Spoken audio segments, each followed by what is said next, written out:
As I promised, COVID is a running theme for this whole business meeting and presidential address. And so I feel like my topic was handed over to me.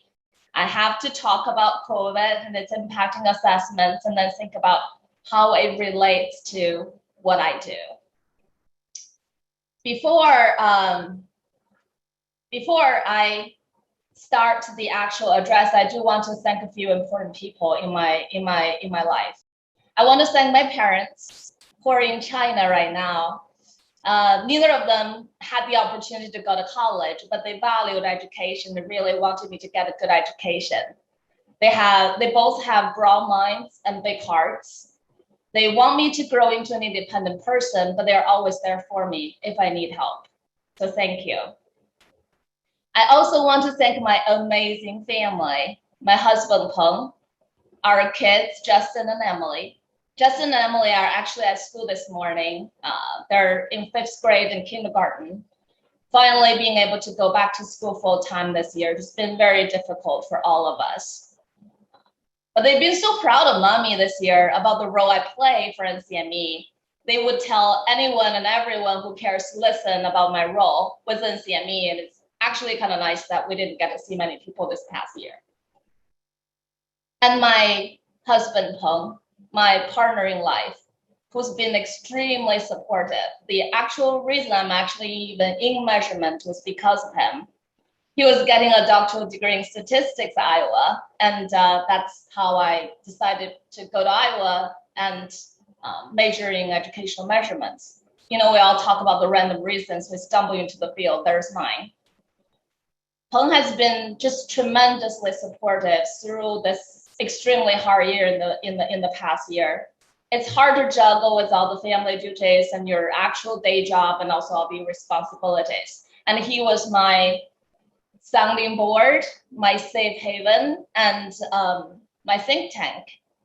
So I talk about it takes a village to run our organization. And I appreciate all the family support I was able to get to focus on what I needed to do. I also had the fortune to be able to work with so many amazing people in our field, from my graduate days at Iowa, all the professors and all the graduate students I was in the cohorts with, my friends and colleagues at Pearson, and all these other amazing people I got to meet at NCME. But I do want to single out 2 of my mentors to really thank them for helping me become who I am today. Professor Zhang Guangqian is an English professor at the University of Science and Technology in China. He was my undergraduate advisor. He taught me to really think outside the box. He challenged me to think outside what I was able to see. And he gave me so many different opportunities and wanted me to do more with my life. And I thank him for just being such a great voice when I was growing up. And of course, the guy who hardly need any introduction in our field, Dr. Michael J. Colon, who was my advisor from my graduate days for my master's degree and PhD from the University of Iowa, and who is still my advisor to this day. I've learned so much from Mike, not just equating techniques or IRT modeling or vertical scaling, but also how to work with people, how to be kind, and how to really give people the benefit of the doubt. He told me everybody wants to do a good job, and you should always keep that in mind. And I thank Mike for helping me grow into the professional I can today. And when I have difficulty, when I have questions now, I still call him up. So he's still my advisor. I told him, once you're an advisor, you can never go back and you're stuck with me for life. So thank you, Mike. I want to talk about, in general, COVID's impacting assessments, and I want to talk about in 2 different specific areas, K-12 assessments and licensure certification exams. These are the 2 areas I focus on for my actual day job with Pearson. I also want to talk about the future directions for these different exams. And we all know in this past year, especially, we have a lot of discussions about anti-racism and the social responsibilities we have as measurement professionals and the assessment we need to really work on to make them culturally sustainable. So I will also discuss this as my presidential address today. So when you talk about K-12 assessments, you think about all these different tests, but they can be put into 3 different categories. So we have the formative assessment, the interim assessment, and the summative assessment. Formative assessments are what typically teachers use in the classroom. They're bite-sized, they're small, they're a couple of items together, specifically measuring a very targeted skill to see if the students have demonstrated competency and what's the next steps for the next instructional module, so to speak. Interim assessment is given throughout the year. It's typically 3 times, and it focuses on measuring a student's progress within the school year. And of course, summative assessment is what we typically talk about as the high-stake assessment. And the high-stake not necessarily for the students, but more for the schools and districts and the teachers about whether we're doing what we should be doing to get the skill, knowledge, and abilities to teach the students those knowledge and skill and abilities. And summative can be used for high stakes also for students if, especially in the context of high school graduation exams or grade retention exams. For K-12 assessments, policy really drives the assessment, whether it's federal level or state level or district level. So I'm going to talk a little bit about the controversial topic about spring 2021 summative assessments.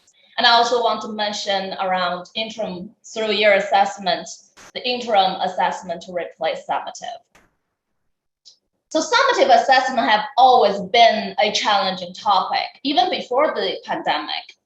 People are criticizing summative assessment because we are essentially encouraging, because of the accountability that goes along with it, we could be encouraging teacher to teach the test, for example, or we're taking away instruction time, and maybe we are creating barriers for historically marginalized population. With 2021 summative assessment, the debates reached a new level because of the already limited instruction time we have in the schools. And there were lots of teacher surveys, lots of parent surveys. There's the pro side, there's the con side. The con side, of course, focuses on instructional time, the limitations around the data, and the pro side is we really need to measure. We need to know the extent of the impact on the learning, on the discontinued learning. And of course, like I mentioned, policy shapes the summative assessment. So the federal government pulled out a memo to all the states back in February, basically said, yes, we still have to measure, and here are some flexibilities states could adopt, but you will still have to measure, and you still have to publicly release reports by demographics as well as at the state level. So we saw states' implementations in various different ways because of the flexibility and because of the fact that they will have to test the students. So we saw most of the states still doing spring testing for summative one time. We also see some states decided to push the summative assessment to the fall. Some states decided they would only test select grades and subjects. So for example, if I'm instead of testing ELA and mathematics for grades 3 to 8, we would only test ELA for grades 3, 5, and 7, and maybe math the remaining grades. In my home state, in the state of Massachusetts, we're actually splitting the test into 2 sections, and students would only take 1 section of the 2 in terms of the shortening blueprints. And we also saw the flexibility around the administration modality, whether it's in person or actually have students to be able to take the test remotely. Now, prior to the pandemic, I never thought we would put remote testing and K-12 summative in the same sentence, but we are actually practicing that this spring. Will the data be valuable? There was a really interesting debate yesterday afternoon between John Twing and Andy Porter for the pro side and Laurie Shepard and Scott Marion for the con side. Well, Laurie did a really good job facilitating that debate because, you know, with these four people talking about stubborn. But it's a really interesting session. If you were not able to attend the session live, you should check out the recording. One of the benefits with the virtual conference. But do I believe the data can be valuable? Absolutely, I do. I don't think we can go without data for 2 years. We really need to know where students are at. I don't think we can wait another year and say that's good enough. We need the data to tell us the extent of the impact. Yes, you don't need a test to tell you, yes, students may not be learning what they should be learning, but you should get the sense of the extent of that impact. And I think it's impacting different students differently. Some students were able to embrace remote learning and actually are doing better. Some students, their parents are probably thinking schools will have so much on their hands and will not be able to do as much with all the learning models. And the parents may become more involved and the students are actually learning more. So I think the data can be valuable to tell us the extent of it, the differential impact on the students. We have states who are actually use summative assessment results to decide summer learning camp placement or after school enrichment placement. So in my mind, that's a great way to use summative assessments for this year's specific purpose. Resource allocation, of course, is a big deal. We know about all the federal release fund that would be a relief fund that's going to go into the states and districts. And I think summative results should be one of the factors being considered as they allocate those resources. And the missing data alone, right? We're not forcing everybody to take the test, but the missing data alone would also be valuable. I don't think people are missing at random, and it's up to us to take a really close look at those missing data and try to draw some conclusions and think about the next year, how we can help the young learners. How can test results be communicated? I think there needs to be a lot of support this year, a lot of support. We need to compare apples to apples. We want to make sure that we have the same populations to be compared about. I don't think it's good enough to pull the 2019 results and the 2021 results and just start comparing them. We have to make sure we know what goes into that data.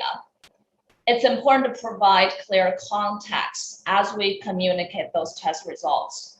One of our states is actually presenting participation rates for the overall state, as well as for different subpopulations like ethnicity, gender, students with disability, ELL population, all in the same chart. So you can see very clearly with one picture where we are having some differential participation rates for the different populations. Those contexts really matter, especially if we're trying to do any comparisons.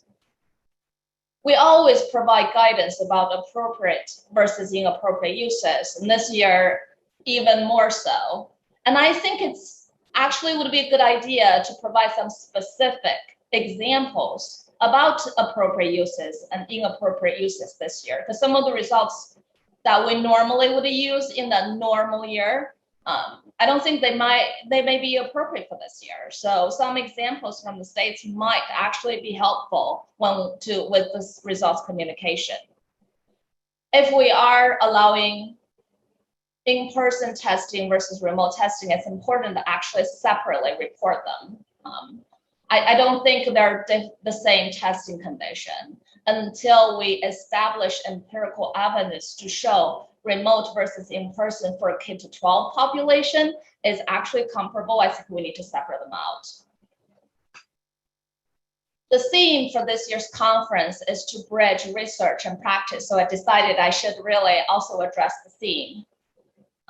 So there are many different research opportunities here too that would help us to understand the data better. So equating, for example, from the Colin Brennan book, we all know, right? When your two populations are very different, equating can be introducing some errors, some additional errors. It may not be entirely as adequate. So I think we need to look long and hard about any equating we're going to do. I have been advocating for pre-equating this year. If the field test data are valid. But if you cannot do pre-equating, post-equating, we need to proceed very cautiously. Model fit is another place where we want to take an extra look to make sure that the IRT model is fitting well and we actually have person fit model doing really well. We do have data from up until 2019, and we can use those data to do some simulations and trying to help us understand the comparisons a little bit better. This is the first year we ever have K-12 students taking tests in both modes, in-person versus remote test. And we're collecting a lot of data on that. And I'm not talking about item response data here. I'm talking about the testing behaving data about, for example, how long does it take the item to load? Whether the students are clicking all the tools, how much time the students are taking to spend on these items. And we have these two different testing modes. There are some good research opportunities there that we're actually actively pursuing. And we could also use summative results to really understand the different learning models. And if we see a particular remote learning model really work well, then can we then dig deep into it to really think about how that can inform instruction. Future for the K-12 assessments. We are seeing a stronger desire to link learning and assessments. It's almost like I've taken my test, I've got my score, now what? So the now what part is becoming more and more important. And we need to think about how we can link assessment results with instruction opportunities, instruction materials. Balanced assessment system, formative, interim, summative. They need to be able to talk to each other. So all these data we collect throughout the school year within the classroom, can they be built into a coherent system together? I don't think it's good enough to just have these three different pieces and say, hey, there you go, I've got my balanced assessment system. They need to be able to talk to each other. We have also seen quite a few states really contemplating the possibility of using interim through-year assessments to replace summative assessments. And I know some of our members within the measurement communities may have very strong feelings about it. I am very open to this particular opportunity, and I think there's some good research we can do to really look into it. Of course, the through year has its own challenges with the scope and sequence, and then all the different three scores, do you want all of them to fit into the accountability system or some other model? And I think it will be good to really do some research to make sure what we're doing before we jump into conclusions. The focus on whole child. I'm very passionate about this topic, the whole child, not just academics. We need our students to learn, to achieve, to have all these academic skills, but at the same time, it's also important to make sure there's social emotional learning, to make sure that they are acquiring all these soft skills like the 21st century skills about collaborations, problem solving, communications, being able to work in a team, being able to collaborate. And I almost hope that our accountability system can be a little bit diversified, not just focus on the achievements. It's also important for our schools and teachers to help our kids learn all these lifelong success skills. And I know some states do that, but I almost want from the federal level to have a coherent system to be able to say, yes, you need to teach students these academic skills, but at the same time, we want to make sure students feel safe in the campus. We want to make sure their social emotional learning are being addressed. Vocational training and certifying. When we talk about students' readiness, we have been talking about college and career readiness, but the readiness has mostly been focused on college, not so much on the career. And I would challenge us as a field to really think about, can we think about ways to measure some of the vocational training students are going through, especially in high school, and think about building some of the badges they can actually collect so that they would be able to have a portfolio when they leave high school and start to pursue their career and hopefully establish success in their careers.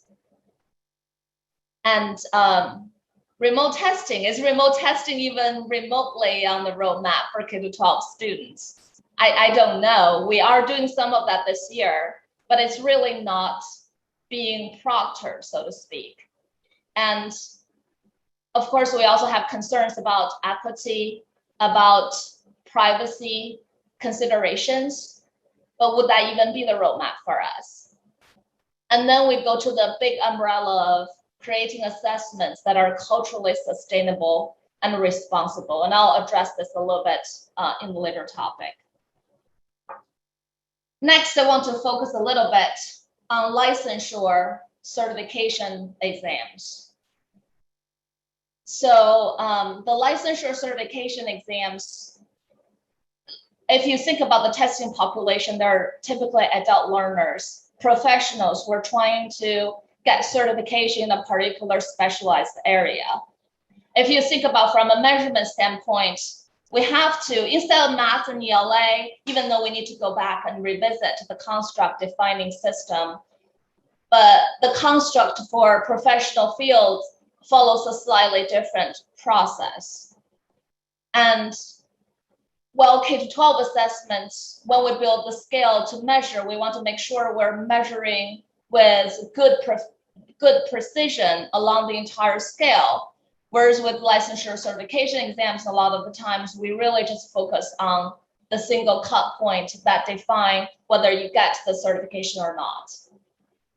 COVID has had a lot of impact in the licensing field as well. Many of these exams kind of goes like this. The board will design these exams, they'll have the exams built, but then they would have a test publisher service provider to deliver these exams in their testing centers across the globe.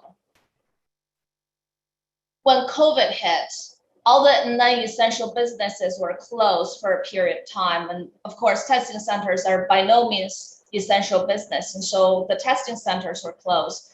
And what happened then is many people were planning to take exams during those 2-3 months, were not able to do so. And that would create a shortage, especially depending on specific professional fields and where the volume of their testing really happens. It created some shortage in certain professional areas. So some of the licensing boards came up with licensing policies, temporary, right? They'll grant emergency temporary license, or they'll extend timeline, or waive the certification requirement for a short period of time so that people can practice and then go back and get their license because of the pandemic, because of the emergency situation of it. We saw that more likely to happen in the medical fields because we have such urgent needs. One thing that happened with licensure certification exams is online proctoring really flourished. Online proctoring was going on pre-pandemic. However, once the pandemic hit and the testing centers were closed, many boards decided they would also allow online proctored exam to be delivered. And we also see some test design changes and item changes as well. I will want to talk a little bit about online proctoring. Yes, it's true, some of the boards decided to move to online proctoring because of the pandemic, but almost all of them are going to keep this as an option for delivery. And so what happens is many assessments now move to dual delivery mode. So you have in-person proctoring and you also have online proctoring. What's the implications for that? Well, from a test design perspective, Many of these licensing exams are very long. They can be 6 hours or 8 hours with 250 items. They're very long exams. If we're doing online proctored exams for these long, super long tests, logistically, practically, it's not possible to have the candidate glued to the computer for 8 hours straight. They will need breaks in between. So what does that mean then for your test design? Do you want to break it up so that it's in different sections, for example? Test assembly was another thing that got impacted too. There's 3 major test assembly methodologies in the licensing field. So there's the regular linear test form, just a linear form, no adaptive, it's fixed. It's given to many different candidates. There's also the computer adaptive test. And then there's something called linear on the fly test. That's loft. Both loft and CAT are item pool based. And for online proctoring, many people are very concerned about security. And so they are hesitant to continue to administer their tests in the item bank, item pool based approach. So you would see a particular exam would be either a loft or a CAT in the testing centers, but when it's online proctored, it's a linear form. So you'll have that test design differences as well. So the challenges in these practices, security is a big thing, as I have mentioned. I was watching this one particular webinar earlier in the year where the presenter showed up and he literally told the audience, I have 7 hidden cameras on me right now that you can see. Can you find those hidden cameras? And of course, we couldn't find the hidden cameras. That's, he was really good at hiding those cameras. But the point of it is, there are people who are professional test takers and they would go into specific exams and they will be what we call harvesting items. So that, and that would be a compromise for item pool. And of course, there's all these other concerns about, is that the real person taking the test or it's actually someone, an imposter taking the test? Or I'm taking the test over here, but I actually have someone over here to feed me the answers. That different forms of cheating. So that's a major concern with online proctoring. Privacy is another concern. So I will be recorded the whole entire time I'm taking the exam, and you'll get to see my background, you'll get to see my space, and so that could be an intrusion to my privacy. Equity consideration, same thing with K-12 assessments. Not everybody has the same bandwidth, not everybody has the same device, and not everybody can find a quiet space for a long period of time to take a test. So these are all different concerns. And of course, from a measurement standpoint, we worry about comparability. When we moved from paper testing to online testing, think about all the comparability tests we were doing to make sure the results are comparable. And if they're not, we need to make some adjustments. But with assessment being delivered in 2 different delivery channels, so to speak, we really need to do some comparability study to establish that empirical evidence to show, yes, we see comparability or some type of adjustment. Some other impacts include test design changes. Even with the test delivered in testing centers, when the testing centers opened up again because of social distance requirements, they're pretty much operating at half capacity. So appointments are extremely hard to get logistically. And then how long does the candidate feel will the candidates be comfortable in the testing center, be around with people they don't know for 8 hours straight? Some board had to really consider that, and some of them decided to make the test a little bit shorter, so to alleviate some of that concern. So there are different changes like that. For the licensing exams, there are some performance assessments where people will have to go through take the test in person, go through different performance tasks, be given a scenario, identify different situations, and provide what they can provide for that particular profession. But because of the pandemic, people are beginning to think about, well, can we use technology to think about different item types and be able to use different item types to replace the in-person portion of the performance assessments. And of course, the additional bias and sensitivity reviews. We have seen this with K-12 assessments as well. The mention of pandemic, the mention of virus, the mention of death. Would we unnecessarily trigger some of the trauma these individuals may have to go through because of the pandemic? And is that essential, or can we take that out of what we need to do? So again, bridging research and practice.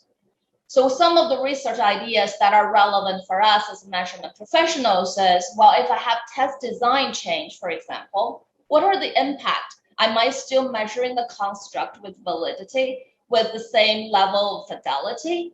What about the impact around that change? Are we still having the same level of reliability? What about the classification accuracy and consistency? I think these really need to be ironed out before that leap can be made. Comparability between different test delivery modes is another aspect we really need to focus on. We need to provide the empirical evidence to show, yes, the comparability between the modes and be able to declare, yes, the cut score still carry the same meaning in the two different delivery channels. I also think test security analysis have some additional potential to help make online proctored exams a little bit more secure. If we can run some security analysis parallel to the candidates taking the test and identify some suspicious behavior already there, that would be really, really helpful and can alleviate some of the concerns around online proctoring in terms of security. And if we are thinking, yes, we're going to use technology enhanced items to replace some of the performance tasks, I think it's important then to see, well, are we still measuring the same construct? Or which of the part of the construct is in the performance-based task that we no longer can measure when we transition to a machine delivered item? And are we introducing any elements into it? All these, you cannot just say, oh, this is what we're going to do. You have to really be able to back it up with research. Talking about the future of the licensing exam, I see the use of technology. Actually, I see the use of technology more so in the licensing exam space compared to K-12, probably for a variety of different reasons, but let's keep in mind the licensing exams are usually targeting adults or young, at least young adults, whereas the K-12 assessment, we're dealing with children. Artificial intelligence has been used a lot in licensure certification exams. They use automated item generation, trying to really use technology to innovate, to think about different things. I joke about the blockchain technology, and I think we could probably use that in the licensure certification exam space, as well as K-12 also, to create these unique e-portfolios for example, high school kids or professionals. As they build up their portfolio, earn these little badges on the specific skill they're able to acquire, then they build up this e-portfolio that goes with them all the time. Nobody can take it away. And that would help them continue to develop their careers. Recertification, micro-credentialing are also being discussed a lot in the licensing field. Recertification, so for some boards, they would certify, but then 7-10 years down the road, you have to recertify as a means to make sure that you are getting continued education, stay relevant and current in that field. Micro-credentialing, once I've got my base certification, then I can build on it special areas. But if you think about from a measurement standpoint, it's a very different, you're dealing with different populations where you're dealing with a very specific construct, a much shorter test. And how can you make sure we still can make the same claim around reliability and validity for these assessments? Virtual work and its opportunities. I mean, none of us would have thought virtual conference is a possibility. We would not even want to entertain that possibility. But because of COVID pushing us into this direction, all the work remote working and all the virtual meetings actually worked out pretty well. And I can think about a couple of specific examples of how we can utilize this for our continued movement in this direction. Think about your item writer workshops. Usually when we have these item writing workshops, we would invite people and they'll travel, they'll come to a location, we'll train them and get them to write items. But virtual item workshops worked just fine this past year. And I think that's something we definitely should continue. And this way you would be able to reach a much more diverse group of writers, people who may be in rural areas or even international, who may not be able to travel, but if it's virtual, they will be able to participate. And we have a better chance of getting a diverse group of writers that can represent different perspectives and different points of view. Social justice discussions have also been very much in the licensing world as well. We talk about achievement gap we see with K-12 assessments. And in licensing fields, we probably will likely see similar issues in some of the board exams where you can see different pass rates if you break down the population by different demographics. And are we, a valid question? Not necessarily it's I would agree with the question, but a valid question would be, well, does that mean the test is biased if I see different pass rate for different populations? I don't think we can just dismiss questions like that, even though I don't think that claim is true. I think we need to really look into it and see what evidence we can back up to make sure we say the test is not biased. And I want to spend some time just talk a little bit about social justice and equity. As you heard from Derek Brick's presidential initiatives, equity is going to be on the definitely make the list about what we're going to do for the next year and continue to do so in both how we practice as well as how we would function as an organization. But what does that mean? What does equity even mean in assessments? I think Derek, Steve, and I had a conversation about this, and Sharon Rosenberg from our board. And I think we have slightly different understandings and definitions about what it means to have equity in assessments. And so this is something we definitely need to have some long and hard conversation about, an open, honest dialogue about. What social responsibilities does the measurement community have? Do we have social responsibilities? What level of that social responsibilities do we have? And what can we do to make assessments more culturally sustainable and responsible? And what can we do to promote social justice through what we do, through how we run our organization? So I have a few thoughts I want to share and to challenge our community.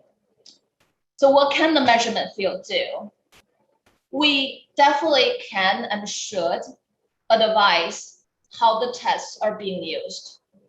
I do not believe we can control how tests are being used.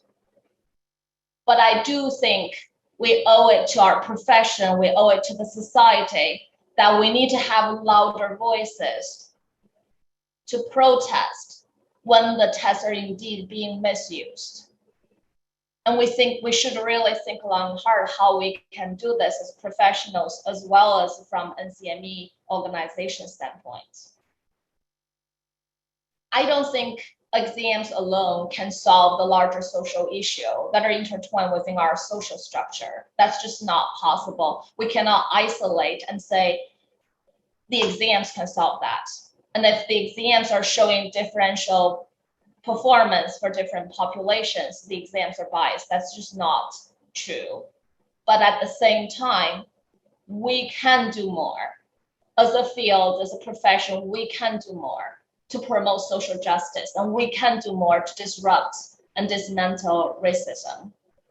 So how can we do that? And I think this is a journey that we have been working on, but not at the same accelerated speed as we are now. first of all, we need to be more conscientious about what should be measured. Jennifer Randall has this new article that just came out in the MIP about this justice-oriented process to define the underlying construct. If you haven't read the article, I highly recommend that. It's a definitely worthwhile read. Check it out. It's in the previewer now on the website. I agree with many points of view that Jennifer is making in the article, but it doesn't mean I agree with every single point of view that is being made in the article. I don't agree with her 100%. Jennifer is a friend of mine, and she will tell you in her voice that she doesn't agree with me 100%, and that's totally okay.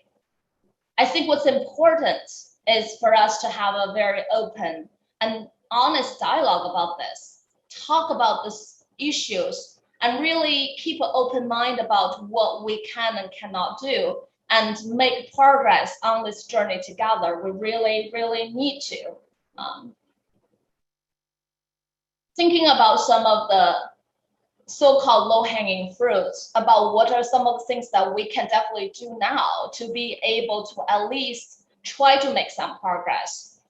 I think we definitely need to have diverse group of people to identify the construct we're measuring, a diverse group of item writers, a diverse group of reviewers and scorers. That alone can bring in the different perspectives and be able to make sure that we can really introduce some of the cultural sustainability element into assessments. I don't think a checklist is good enough. I think we need to really embed diversity, equity, and inclusion, embed the whole DEI into the process itself, from item development to exam development to the implementation process. Even thinking about scoring, score the papers. Can we put in some guardrails around stereotyping, for example, to make sure that we're not stereotyping the writing pieces? If you look at some of the scoring, and if you look at different populations or populations like ELL or students with disabilities, let's make sure we really see a fair scoring process there. We have always been calculating diff statistics, and I think we should do more than diff. I think it was Mark Wilson that was saying it's not diff if your tests are really showing overall differentiation, then it's the overall differential test function, not diff, not at the item level. The diff is not going to be able to show you if there's an overall impact on the overall test. We have always talked about construct relevance and construct irrelevance, and we went even further to say, when you develop items, take away anything that are not relevant to the construct we're trying to measure. And that can translate into take any mention of linguistic, culture, value, information away from the context and the stem of the questions. And I do believe right now in our field, there's renewed thinking along these lines. Maybe those are the elements we definitely actually will need to include so that we can do what we can along with all the other members of the society to be able to continue to promote social justice. It is going to be a continual process. I'm sure we will be talking a lot about these various issues, and I'm hoping we can make a lot of progress in this area, especially with Derek formally put this topic on the priority list for his presidency coming up. What can NCME do as an organization? We want to put equity and anti-racism at the forefront and create a culture within our organization with DEI. But at the same time, I think it's also important for us to elect officers and leaders within NCME that come with diverse backgrounds, and not just limited to ethnicity, but also what they do. Are they researchers? Are they practitioners? What culture, what value do they bring in? I think it's important to really embrace that diverse group that we have. We are going to be revising the next edition of the standards for educational psychological testing. And I think that's our opportunity to create some additional guidelines for both researchers and practitioners on how they will be going about doing the work they do. It is also important to conscientiously build DEI into our pipeline. And that's not just on the universities. I think organizations, testing companies have shared that same responsibility to conscientiously build in DEI into our pipeline, do what we can to bring in diverse perspectives into our organization and how we practice measurement in the fields.